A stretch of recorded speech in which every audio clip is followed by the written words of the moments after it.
बिस्मिल्लाहिर्रहमानिर्रहीम। नहीं जी, आज का हमारा लेक्चर जो है इनकम टैक्स, क्योंकि हमने रजिस्ट्रेशन सीख ली, रजिस्ट्रेशन की हमने प्रैक्टिस भी कर ली और आपने कहा कि रजिस्ट्रेशन ओके है अब हमारी, तो अब हम आ रहे हैं इनकम टैक्स रिटर्न की तरफ। तो इनकम टैक्स रिटर्न जो है इसका section 114 section of income tax ordinance 2001 के तहत इनकम टैक्स रिटर्न फाइल की जाती है। आज हम इसका लॉ पढ़ेंगे और दो दिन लगेंगे लॉ इसका पूरा पढ़ने में, और उसके बाद फिर हम इसकी प्रैक्टिस करेंगे पूरा वीक, और इंशाल्लाह फिर आप इनकम टैक्स रिटर्न के एक्सपर्ट हो जाएंगे। तो income tax return under section 114 क्या कहता है? Subject to this ordinance the following person are required to furnish the return of the income for the tax year, namely कौन कौन से लोग हैं जिनके लिए कंपलसरी है कि वो रिटर्न फाइल करेंगे। Number 1, company. अब कंपनी जितनी भी उसकी इनकम है, थोड़ी इनकम है, ज़्यादा इनकम है, जितनी भी है, हर कंपनी जो है वो रिटर्न फाइल करेगी। ठीक है। उसके बाद आते हैं every person other than a company whose taxable income for the year exceeds the maximum amount that is not chargeable to tax under this ordinance for the year, कि एक अमाउंट है टैक्स की जिससे टैक्स चार्जेबल होना शुरू होता है। जैसे कि करंट ईयर में हम अगर कहें तो ये 6 लाख रुपया है। 6 लाख सैलरी पर्सन के लिए और 6 ही बिजनेस के लिए है, कि 6 लाख रुपया अगर कोई अर्न करता है उससे ज़्यादा करेगा तो उसको टैक्सेबल में आ जाएगा। 6 लाख तक कोई टैक्स नहीं है। तो जो इस अमाउंट को एक्सीड कर जाएगा, 6 लाख से ऊपर कमा रहा होगा, उसके लिए भी कंपलसरी है कि वो रिटर्न फाइल करे। Every person whose income for the tax year subject to the final taxation under the provision of this ordinance. Final taxation क्या है, मैंने वो ब्रीफ करते हुए आपको बताया था जब हम इसकी डेफिनेशंस पढ़ रहे थे। ऐसा टैक्स जो आपको जब पैसे मिलते हैं वो टैक्स आपका इनकम में से कट जाए। जैसे कि उसकी एग्जांपल मैंने दी थी कि आपके पैसे पड़े हुए हैं बैंक में, आपका बैंक डिपॉजिट है, बैंक में आपको प्रॉफिट आया, और जब बैंक आपको प्रॉफिट शिफ्ट करता है उससे पहले वो 15% आपका टैक्स काट लेता है और टैक्स काट के गवर्नमेंट को जमा करवा देता है। मतलब आपको मिलने से पहले वो टैक्स आपका कट जाता है, तो वो आप सब्जेक्ट टू फाइनल टैक्स हो गई कि उस पर आपने और कोई टैक्स नहीं देना, अब आपकी जिम्मेदारी उससे ख़त्म हो गई है। तो इसी तरह डिविडेंड आपको मिल रहा है किसी कंपनी से, तो डिविडेंड भी जब आपको मिलेगा उसमें से 15% डिविडेंड कटने के बाद आपको मिलेगा। इस तरह से एक्सपोर्ट की, या हम आईटी सर्विसेज की बात कर रहे थे कि आईटी सर्विसेज अगर किसी को आती हैं तो वो 1% बैंक काटने के बाद पैसे देता है, तो इस तरह उस पर भी टैक्सेशन जो है वो फाइनल हो जाएगी और इसको फाइनल कहेंगे। तो उसके लिए ज़रूरी है any person non covered by class, ये है, और दिस हु, यानी जो पिछली क्लास में जिस बंदा वो कवर नहीं करता, तो वो कौन हो सकता है? Has been charge to tax in respect of any of the 2 preceding year, कि अभी तो इस क्लास में नहीं करता कि उसकी इस साल में टैक्स की रेशो भी नीचे रही, उसकी फाइनल टैक्स इनकम भी नहीं थी और वो कंपनी भी नहीं है, तो फिर क्या होगा कि अगर पिछले 2 सालों में उसकी टैक्स चार्जेबल टू टैक्स थी, इनकम इतनी इनकम थी कि उसको टैक्स देना पड़ा। थर्ड वन है क्लेम और loss carry forward under the ordinance for the tax year. अच्छा, अब वो बंदा क्या करना चाह रहा है कि उसका पिछले साल लॉस हुआ था, वो लॉस को आगे कैरी फॉरवर्ड करना चाह रहा है कि अगले साल की इनकम में मैं एडजस्ट कर लूँगा। तो वो तब कर सकेगा जब उसने रिटर्न फाइल की होगी। अगर रिटर्न नहीं फाइल की है तो फिर वो उसका लॉस अगले साल में कैरी फॉरवर्ड नहीं कर सकेगा। उसके अलावा है owns a movable property which land area of 500 square yard or more, or own any flat located in the area falling within the municipal limits existing immediately before the commencement of the local government laws in the province or area in the cantonment or Islamabad capital territory।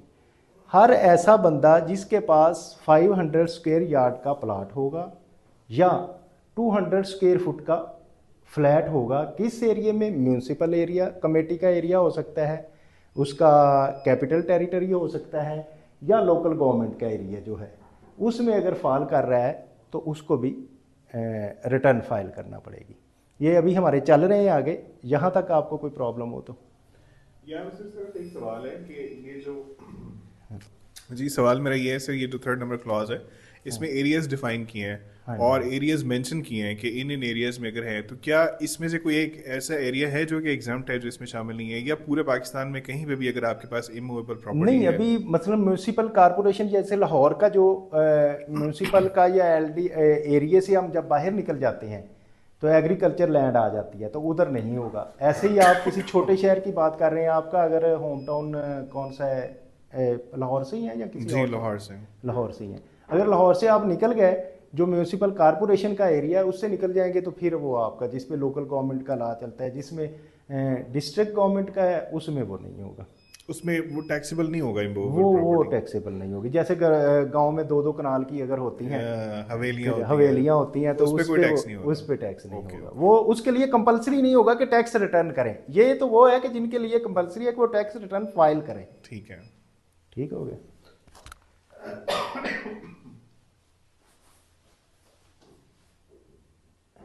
अच्छा, ये है owns a immovable or property with the land area of 500 square yard or more located in the rating area। Rating area में उसका FBR ने rate मुक्स किया हुआ है कि वो इसकी जो शहरी जायदाद है और उसमें उसका एफबीआर ने पर मरला रेट तय किया हुआ है। ये इमूवेबल प्रॉपर्टी का एक हमारे पास है, वो मैं आपको किसी वक्त दिखाऊंगा कि हर एरिया की, मतलब बैरिया टाउन की जो ऐसा 13.5 लाख रुपया पर मरला कास्ट है, जब आप इसके ट्रांसफ़र करवाते हैं ना, तो इस वैल्यू पे उस पर टैक्स चार्ज होता है। तो इस तरह से उसकी है। Own the flat having covered area of 200,000 square yard moderate, वही भी रेटिंग एरिया से। Our own a motor vehicle having engine capacity 1000 CC, अगर उसके पास 1000 सीसी से या उससे अबव की गाड़ी है तो उसके भी लिए भी कंपलसरी है कि वो रिटर्न फाइल करे। Has obtain a national tax number. अच्छा, एक और बात है, जिसका एनटीएन एक दफ़ा बन गया ना, तो उसे तो फिर रिटर्न फाइल करना ही है, कि वो चाहे उसकी एग्जाम्प्ट इनकम है, इनकम नहीं है, नील की करना चाहता है, जैसे भी करे तो वो उसने करना है।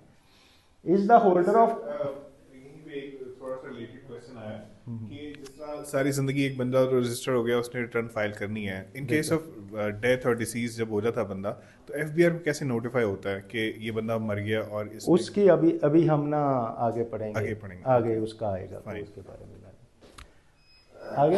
Is the holder of commercial और industrial connection of electricity where amount of annual bill exceed ₹500,000। अच्छा, एक तो हमने पहले पढ़ा था कंपलसरी है किन के लिए, रजिस्ट्रेशन में ही हमने पढ़ा था ना कि अगर किसी ने कमर्शियल या इंडस्ट्रियल इलेक्ट्रिसिटी या सुई गैस का बिल लगवाना है मीटर, तो उसे पहले रजिस्टर्ड होना पड़ेगा। ठीक है, तो इसमें वही तकरीबन बात है कि वो जिसके पास कमर्शियल और हो और उसका 5 लाख से ज़्यादा बिल हो, तो उसके लिए भी ज़रूरी है कि वो रिटर्न फाइल करे। जब एनटीएन, जैसे उन्होंने कहा कि कंपलसरी है, एनटीएन बन गया, तो फिर तो उसकी वो करनी पड़ी है। अच्छा, आगे कौन सा है, is the resident registered person. अच्छा, ऐसा रजिस्टर्ड पर्सन जो किसी चैम्बर ऑफ कॉमर्स का उस एरिया की है, मतलब लाहौर चैम्बर ऑफ कॉमर्स का मेंबर है, नवैर साहब जैसे बनेंगे पाकिस्तान बार काउंसिल का मेंबर है, इंस्टीट्यूट ऑफ चार्टर्ड अकाउंटेंट्स का मेंबर है, institute of cost and management accountants का मेंबर है, या कोई मार्केट कमेटी या बिजनेस एसोसिएशन या Pakistan medical council, engineering council, ये सारे institute of cost and management accountant mean ऐसी जे अगर कोई किसी प्रोफेशनल बॉडी का मेंबर है तो उसके लिए भी कंपलसरी है कि वो रिटर्न फाइल करे। उसके बाद आ जाता है resident person being an individual required to file a foreign income and assets under section 1। ऐसा जिसने की फॉरेन इनकम है और उसने एसेट स्टेटमेंट देनी है अंडर सेक्शन 116, तो उसको भी कंपलसरी है कि वो रिटर्न फाइल करे। Person or a class of person notified by the board with the approval of the minister in charge.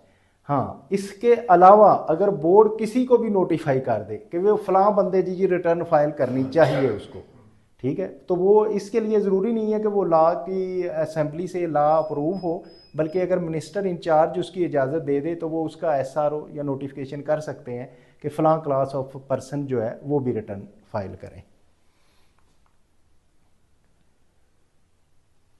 अच्छा जी, every individual whose income under the head of income from the business exceed ₹300,000। ये अब क्योंकि 2011 की class है, जब मैं तैयार कर रहा था तो मैंने कहा कि ये अब वो थोड़ी कन्फ्लिक्ट कर रही है इसमें, तो फिर सारे आ गए।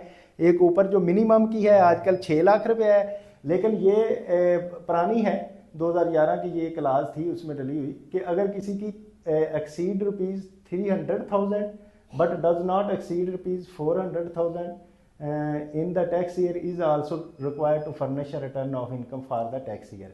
अच्छा, तो इसमें मतलब 3 लाख है लेकिन 4 से ज़्यादा नहीं हो रही, तो उसके लिए भी ज़रूरी है। तो ये वो 6 वाली जो है ना वो उससे फिर ये कंट्रा करती है। A return of income shall be in the prescribed form. ये रूल्स ने, जैसे रूल्स में प्रिस्क्राइब का हमने पढ़ा था, प्रिस्क्राइब होगी, ये जब हम कल से पढ़ेंगे तो आप देखेंगे एक प्रिस्क्राइब्ड फॉर्मेट में है रिटर्न, उसको form shall accompanied by such, उसमें एनेक्स्चर्स भी हैं, स्टेटमेंट्स भी हैं, डॉक्यूमेंट्स भी हैं। तो जैसे वो प्रिस्क्राइब्ड रूल्स के मुताबिक किए हैं उसके मुताबिक रिटर्न फाइल होगी। Provided that the board may prescribe different return for different class और income of person including the person subject to the final taxation. अच्छा, इसमें भी हमारे पास अभी भी सिचुएशन होती है कि सैलरीड पर्सन के लिए एक अलहदा से रिटर्न है, वो वेरी सिंपल है, छोटी सी है सैलरीड के। नॉन रेजिडेंट के लिए भी एक अलहदा से प्रिस्क्राइब्ड फॉर्म में एक रिटर्न है। उसके अलावा फाइनल टैक्सेशन के लिए कि जिसकी सिर्फ फाइनल इनकम है उसके लिए भी अलहदा से है। और एक फिर रूटीन वाली है जो सारी लंबी रिटर्न है जिसमें सारी चीज़ें आ रही हैं। तो वो बोर्ड के इख्तियार है, ला कहता है कि वो जिसकी मर्ज़ी जिस तरह से बना सकता है। तो इस तरह से यहाँ तक कोई क्वेश्चन?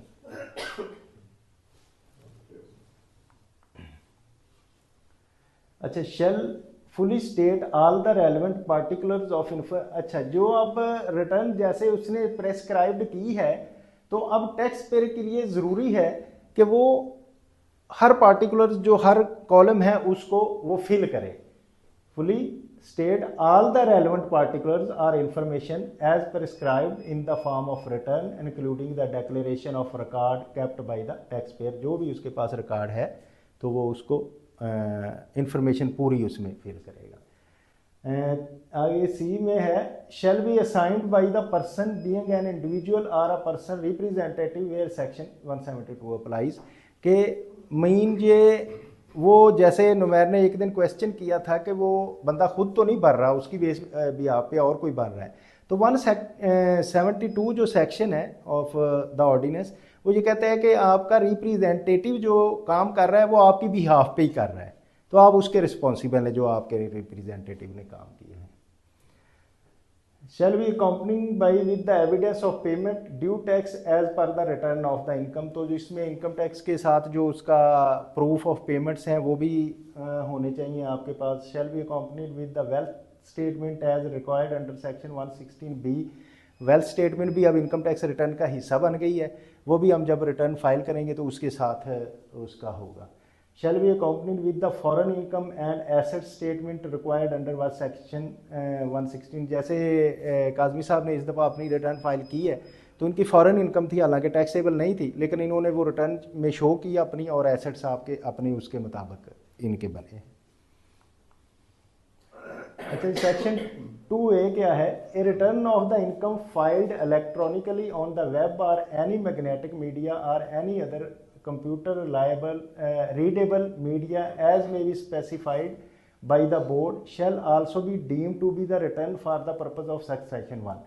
यानी कि अगर वो कहते हैं जी रिटर्न आप मैनुअल दे रहे हैं या इलेक्ट्रॉनिकली दे रहे हैं, पहले तो मैनुअल होती थी ना, इलेक्ट्रॉनिक होती नहीं थी, तो अब जो इलेक्ट्रॉनिक रिटर्न भी है वो भी लाइक जैसे आप सब सेक्शन 1 के तहत रिटर्न दे रहे हैं वैसी ही कंसीडर की जाएगी, वही आपकी रिटर्न है।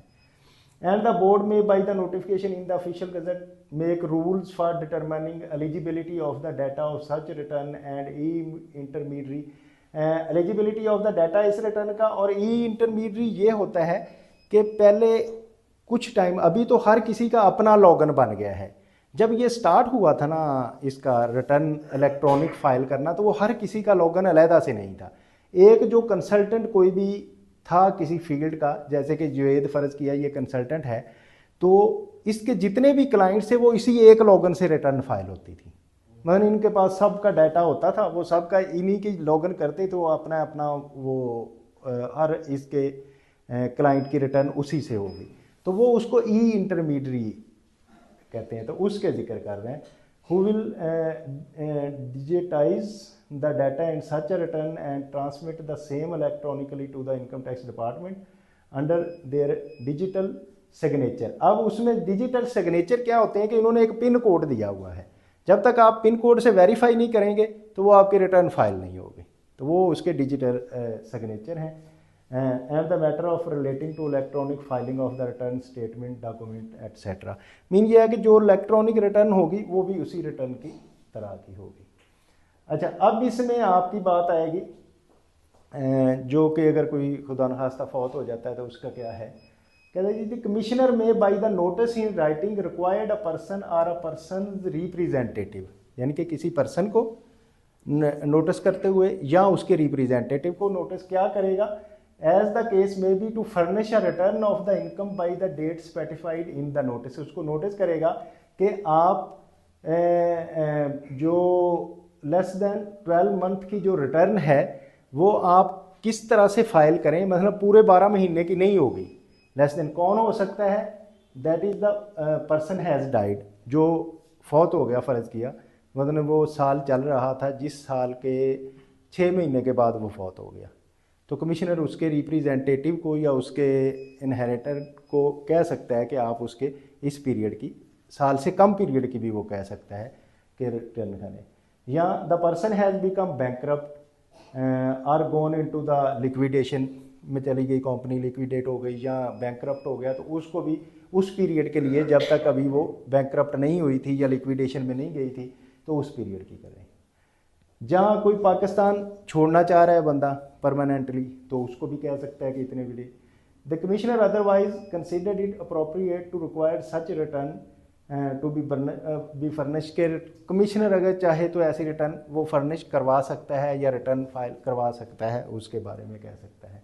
ठीक है, अब जैसे आपकी बात थी कि अगर पर्सन डाइड हो जाता है, अब जब फौत हो गया तो फिर तो उसका कनेक्शन ख़त्म हो गया, उस दिन के बाद उसके इनहेरिटेड जो हैं वो रिस्पॉन्सिबल होंगे हर चीज़ के उसकी, कि वो इनकम उसकी तो इनकम आनी नहीं शुरू हुई, अब उनके जो इनहेरिटेंस वाले हैं उनकी इनकम होनी शुरू हो गई वो तो, लेकिन वो इनहेरिटेंस वालों को ये कह सकता है कि जब तक वो जिंदा था उस वक्त तक की तो दे।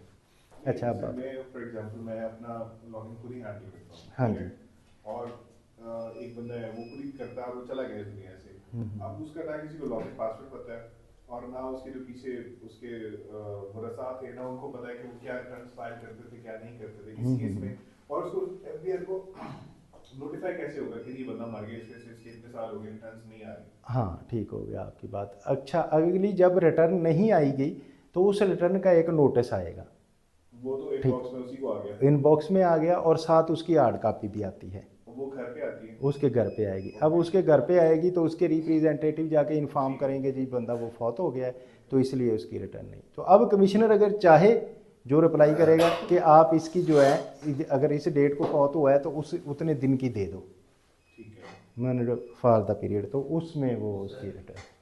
अगर यहाँ पे बिल मेरे पास जितनी भी ज़मीन है या जायदाद जो मैंने शो की हुई एफबीआर को, मैं सब कुछ सेल करके बाहर चला जाता हूँ, तकरीबन 10 साल या 5 साल बाद मैं वापस आता हूँ, तो क्या मुझे दोबारा से रिटर्न फाइलर बनना पड़ेगा? अच्छा, उसकी एक तो सिचुएशन ये है कि जब आप परमानेंटली शिफ्ट हो जाते हैं ना तो आप नॉन रेजिडेंट की चाहे नील की तो रिटर्न फाइल करते रह सकते हैं। आपको चाहिए एनटीएन, क्योंकि एक दफ़ा बन गया, हमने पीछे एक पोजीशन पढ़ी है ना कि अगर एनटीएन किसी का बन गया है तो आप उसकी नॉन रेजिडेंट की करेंगे तो आप एक्टिव रहेंगे। लेकिन आपने कहा जी नहीं मैंने तो अब कश्तियाँ ही जला दी हैं, मैंने तो पाकिस्तान आना ही नहीं है, ठीक है, फिर ना भी करेंगे तो जब दोबारा वापस आएंगे तो उस वक्त आके अपनी वो रिटर्न फाइल कर लेंगे, यानी कि दोबारा से रिटर्न फाइल होगी कि वो पहले एनटीएन पे ही होगी, उसी एनटीएन वही चलता रहेगा, चाहे आप उधर बैठे भी कर सकते हैं।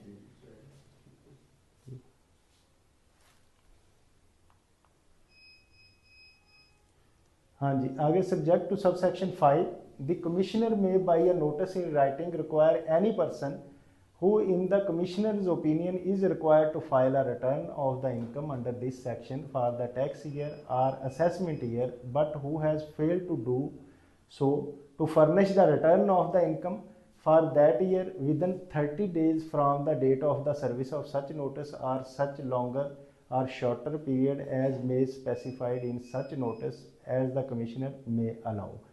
कि अभी सब सेक्शन 5 का क्योंकि जिक्र हुआ है तो इसका हम पढ़ लेते हैं। नोटिस अंडर सब सेक्शन 4 में be issued in respect of 1 or more of the last 5 complete years of the assessment.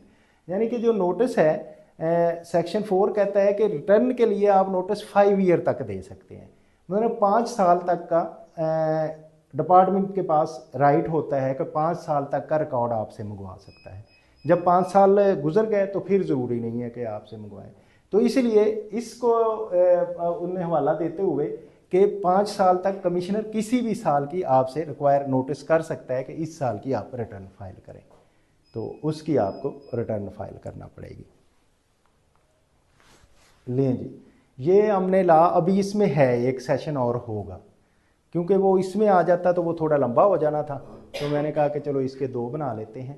तो अब मोस्ट ऑफ द पर्सनस जो हैं इसमें एड्रेस हो गए हैं। इसमें ऑलमोस्ट जितने भी लोग थे जिन्होंने रिटर्न फाइल करनी है वो सारे हो गए हैं एड्रेस। आगे कुछ एक फाइनल टैक्स रिटर्न है उसके बारे में होगा, या और कुछ इस तरह से चीज़ें हैं एक लेक्चर के लिए। बाकी वो जो हैं वो अगले में मैं इंशाल्लाह आपको करूँगा, सारी क्लियर करूँगा। तो इसमें अगर यहाँ तक आपको कोई प्रॉब्लम है रिटर्न के हवाले से कि किसको फ़ाइल करनी चाहिए किसको नहीं फ़ाइल करनी चाहिए, ये जैसे सारा लॉ में हमने कह दिया कि इनको करनी चाहिए। अब जिस पे लॉ ने जो चीज़ कह दी वो हम पे हो गई, लाजम हो गई कि वो हमने ज़रूर करना है उस पर, ठीक है। तो अब आपके ज़हन में कोई क्वेश्चन आता हो कि फ़लाँ बंदा जो है वो कर सकता है, या इसमें कोई भी इस आज के टॉपिक के रिलेटेड। सर अभी बात नहीं कि जो बंदा एक दफा रजिस्टर हो गया उसने रिटर्न फाइल करने, बिल्कुल ऐसे। बेशक उसकी टैक्सेबल इनकम है या नहीं है, हाँ, उसको नील की जमा करवाना, नील की करवा दे। जिसकी नहीं है ना, मतलब कुछ इनकम नहीं है वो नील की करवा दे। जिसकी कम इनकम है वो इसको बिलो टैक्स लिमिट कहते हैं, BTL, below tax limit return जो है वो करवा दे अपनी, उस पर भी टैक्स नहीं लगेगा। जी एक बंदे को कंपनी की तरफ से सैलरी मिल रही है, तकरीबन उसकी सैलरी है ऑलमोस्ट 70,000, तो उसमें से वो कट के आती है, बैंक को टैक्स कटी हाँ, पर्सन को मिलती है, बिल्कुल ऐसे मिलती है। तो क्या सर वो एम्प्लॉय जो है वो फाइलर आएगा या नॉन फाइलर होगा? अब उसको टैक्स कट के तो उसकी मिली टैक्स तो उसने दे दिया, लेकिन अब प्रॉब्लम यह है कि उसने अपनी रिटर्न फाइल नहीं की। जब तक रिटर्न फाइल नहीं करेगा तब तक फाइलर नहीं होगा। तो अब उसने टैक्स तो नहीं जमा करवाना, क्योंकि टैक्स तो जब उसको सैलरी मिली उसमें टैक्स कट के उसको मिल गई, लेकिन उसने रिटर्न नहीं फाइल की। अब उसने टैक्स भी दे दिया और फाइलर भी नहीं हुआ, तो ये एक अपना वो और ज़्यादा मजलूम होगा कि उसको फ़ायदे भी नहीं फाइलर वाले मिल रहे हैं और वो टैक्स भी दे रहा है। तो इसलिए वो उसको जब रिटर्न फाइल करेगा उसको और टैक्स नहीं पे करना पड़ना, वही टैक्स वो एडजस्ट कर देगा। तो वो फाइलर तब भी होगा जब रिटर्न फाइल करेगा तो तब भी फाइलर होगा। और कंपनी भी तब तक उसका टैक्स नहीं काटेगी जब तक कि वो उस लिमिट को टैक्स नहीं करता। हाँ, वो 70,000 उन्होंने कहा ना, हाँ, 70,000 मीन, हाँ उसने 70,000 कहा था, इसका मतलब यही है कि वो ऊपर ही है टैक्स। मैंने 50,000 से ऊपर हो गई तो वो टैक्सेबल हो गई। ले FBR जो है क्लेम्स देता है, फॉर एग्जांपल अगर कोई बंदा है उसके ऊपर टैक्सेस बड़े ज़्यादा चले गए हैं गवर्नमेंट को वापस, तो ये वैसे ला तो ये कहता है कि एक्सेस चले गए तो आप दें। ये सारी चीज़ें हमने ला के मुताबिक पढ़ी हैं कि इन लोगों को करनी चाहिए, लेकिन लोग नहीं करते। इसमें जो भी आए हैं ना, हमने तो सबका जिक्र किया कि सबको करना चाहिए लेकिन नहीं कर रहे। इसी तरह FBR को भी रिफंड देना चाहिए लेकिन वो उसने नहीं देता। तो इस तरह से दोनों तरफ जो है ना ये है। सर हमने अभी तक इनकम टैक्स ऑर्डिनेंस जो है 2001 इसमें कोई लायबिलिटीज से रिलेटेड प्रोविजन नहीं पड़ी। नहीं, अभी तो हम ये पढ़ रहे हैं ना कि अभी एसेट्स के रिलेटेड भी हमने नहीं पढ़ी। अभी तो हम अभी रिटर्न फाइल करेंगे ना, जब हम इसकी पहले इसको पढ़ने के बाद रिटर्न फाइल करेंगे तो वो फाइलिंग में आएगी हमारे पास। उसकी जब बैलेंस शीट हम बना रहे होंगे तो बैलेंस शीट में एसेट्स आ रहे होंगे, लाइबिलिटीज़ आ रही होंगी, फिर उसके पर्सनल लाइबिलिटीज़ आ रही होंगी, पर्सनल एसेट्स आ रहे होंगे, तो देन उस पर करेंगे हम, इसको पढ़ेंगे। लें जी, अगर और कोई क्वेश्चन आपका नहीं है तो थैंक यू वेरी मच। ये आपके सारे जो लेक्चर्स हैं जो यूट्यूब चैनल पे अवेलेबल हैं, आप इसको सब्सक्राइब करें, लाइक करें, शेयर करें ताकि बाकी सारी कम्युनिटी भी इससे फ़ायदा उठा सके। Thank you very much.